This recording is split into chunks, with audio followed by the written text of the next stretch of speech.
সম্মানিত দর্শক, আপনাদের সকলকে সবুর টেক চ্যানেলে স্বাগত জানাচ্ছি।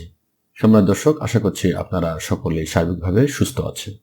এই ভিডিওতে আমরা দেখব কিভাবে মাইক্রোসফট এক্সেল ডকুমেন্টের ভিতরে যদি কোনো রো ফাঁকা থাকে তাহলে সেগুলো ডিলিট করে দেওয়া যায়। চলুন দেখে নেওয়া যাক।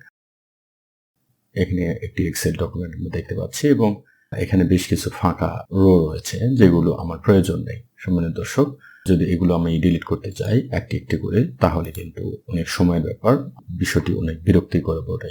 সম্মানিত দর্শক, আমি আপনাদেরকে দুটি পদ্ধতি দেখাবো, এগুলো অত্যন্ত শর্টকাটে কিভাবে ডিলিট করা যায়। আপনাদের যেটি পছন্দ সেটি আপনারা ব্যবহার করবেন। চলুন দেখে নেওয়া যাক। সম্মানিত দর্শক, প্রথম পদ্ধতির জন্য আমরা ফিল্টার ব্যবহার করব।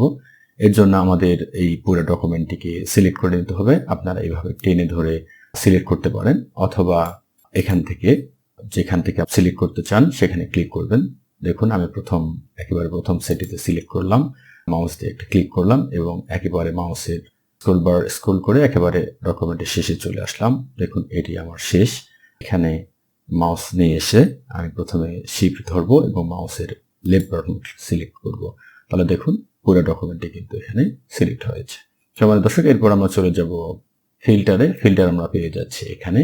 দেখুন, এখানে সর্ট অ্যান্ড ফিল্টার, এখান থেকে আমরা ফিল্টারে ক্লিক করব। সম্মানিত দর্শক, এখানে ক্লিক করলেই এখানে ড্রপ ডাউন যে মেনুটি চলে আসছে, ড্রপ ডাউন অ্যারো চলে আসছে। সম্মানিত দর্শক, ফিল্টারের জন্য শর্টকাট মেনু হলো control plus shift plus L, অর্থাৎ control plus shift plus L যদি আমরা একসঙ্গে চাপি তাহলে সিলেক্ট করা ডকুমেন্টের উপরে এরকম আমরা ড্রপ ডাউন এরো দেখতে পাবো, অর্থাৎ ফিল্টারটি অন হয়ে যাবে।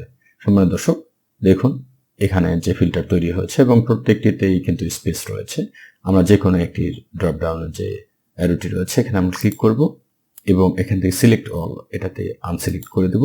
দেখুন, এগুলো কিন্তু সিলেক্ট আর নেই। এখানে আমরা দেখতে পাচ্ছি নিচের দিকে এসে ব্ল্যাঙ্ক রয়েছে, ব্ল্যাঙ্কে আমরা সিলেক্ট করব, অর্থাৎ আমাদেরকে ব্ল্যাঙ্কগুলো খুঁজে বের করে নিতে হবে। এরপরে আমরা এখান থেকে ওকে করে দেব। সম্মানিত দর্শক, দেখুন ব্ল্যাঙ্ক যে রোগুলো রয়েছে সেগুলোকে খুঁজে বের করে এখানে নিয়ে চলে আসছে এবং এখানে আমরা দেখতে পাচ্ছি এখানে যে বাম পাশে রো এর যে নাম্বারগুলো রয়েছে নাম্বারগুলো কিন্তু অন্য কালারে রয়েছে, অর্থাৎ নীল কালার আমরা দেখতে পাচ্ছি এবং নিচের গুলো ব্ল্যাক কালারের। তাহলে দেখুন এখানে এই রো কয়টি হলো আমার ব্ল্যাঙ্ক রো। তো এখন আমার কাজ হলো এগুলোকে উপরেরটি আমরা রেখে দেব আর নিচের যে ব্ল্যাঙ্ক রো গুলো আছে এগুলোকে আমরা ডিলিট করে দেবো। সম্মানিত দর্শক, এটি খুবই সিম্পল। এখান থেকে জাস্ট সিলেক্ট করে সিলেক্ট করা অংশে মাউসের কার্সর রেখে মাউসের রাইট বাটন ক্লিক করলে এখানে বেশ কিছু অপশন দেখতে পাচ্ছি এবং এখানে দেখতে পাচ্ছি ডিলিট রো। এখানে ক্লিক করার পরে আমরা দেখবো এখানে ডিলিট এন্টার শিট রো এবং এখানে আমরা ওকে করে দেবো। তাহলে কিন্তু আমাদের সিলেক্ট করা অংশগুলো ডিলিট হয়ে গেল। সম্মানিত দর্শক, এটি আমরা শর্টকাটে ব্যবহার করতে পারি। এর জন্য আমরা জাস্ট কন্ট্রোল চাপবো কিবোর্ড থেকে এবং মাইনাস চাপলেও এটি কিন্তু ডিলিটের জন্য এই অপশনটি চলে আসবে এবং এখান থেকে আমরা ওকে করে দিলে এগুলো ডিলিট হয়ে যাবে। সম্মানিত দর্শক, এরপরে আমরা আবারও কন্ট্রোল শিফট এবং এল চাপবো, তাহলে এটি আবার ডিফিল্টার হয়ে যাবে। দেখতে পাচ্ছি এখানে ফিল্টারের জন্য যে ছিল সেগুলো আর নেই, ড্রপডাউন এরগুলো। এই কাজটি আমরা এখান থেকে করতে পারি। সম্মানিত দর্শক, এখানে আমরা যদি আবারও ক্লিক করতাম তাহলে কিন্তু এই অবস্থা চলে আসতো। সম্মানিত দর্শক, দেখুন এখানে কিন্তু আর ফাঁকা যে রোগুলো ছিল সেগুলো কিন্তু নেই। এটি অত্যন্ত সোজা একটা পদ্ধতি এবং আমি এই পদ্ধতি ব্যবহার করতে খুব প্রেফার করি। সম্মানিত দর্শক, এরপর আমরা দ্বিতীয় পদ্ধতি দেখব। সম্মানিত দর্শক, এবার আমরা ব্যবহার করব গো টু। এখন এখানে আমাদের প্রথম কাজ হচ্ছে সিলেক্ট করে দেওয়া। আমি এটিকে টেনে ধরে সিলেক্ট করছি। সিলেক্ট করার পরে আমাদের চলে যেতে হবে ফাইন্ড অ্যান্ড সিলেক্ট যে অপশনটি রয়েছে এখানে, অর্থাৎ গো টুতে যাব আমরা।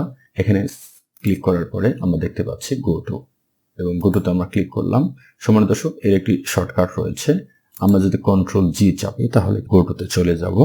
কিবোর্ড থেকে কন্ট্রোল এবং জি একসঙ্গে চাপলাম। দেখুন এখানে গো টু যে সাজেশন বক্সটি এটা চলে আসছে। এরপর আমাদের চলে যেতে হবে স্পেশালে। স্পেশাল থেকে এখানে আমরা বেশ কিছু অপশন দেখতে পাচ্ছি এবং এখানে দেখতে পাচ্ছি ব্ল্যাঙ্ক। আমাদের ব্ল্যাঙ্কস গুলো খুঁজে বের করতে হবে। তো এখানে আমরা ব্ল্যাঙ্কস দেখতে পাচ্ছি, এখানে ব্ল্যাঙ্কসে ক্লিক করব এবং ওকে করে দেবো। সম্মানিত দর্শক, দেখুন আমার ব্ল্যাঙ্কস রো গুলো যে রয়েছে, যে ব্ল্যাঙ্ক গুলো রয়েছে সেগুলো কিন্তু সিলেক্ট হয়েছে এবং আলাদা করে দেখাচ্ছে। এখন কাজ হলে এগুলোকে ডিলিট করে দেওয়া। সম্মানিত দর্শক, এই যে সিলেক্ট করা অংশে যদি আমরা কার্সর রেখে মাউসের রাইট বাটন ক্লিক করি তাহলে দেখবেন এখানে ডিলিট অপশন চলে আসছে। এখান থেকে ডিলিট করে দিলে এখানে আমরা দেখতে পাচ্ছি শিফট সেল আপ অথবা এন্টার রো। এখানে সেল আপ মানে হলো এটি ডিলিট হবে এবং এই যে নিচের সেলগুলোতে লেখা রয়েছে সেই সেলগুলো উপরে চলে আসবে।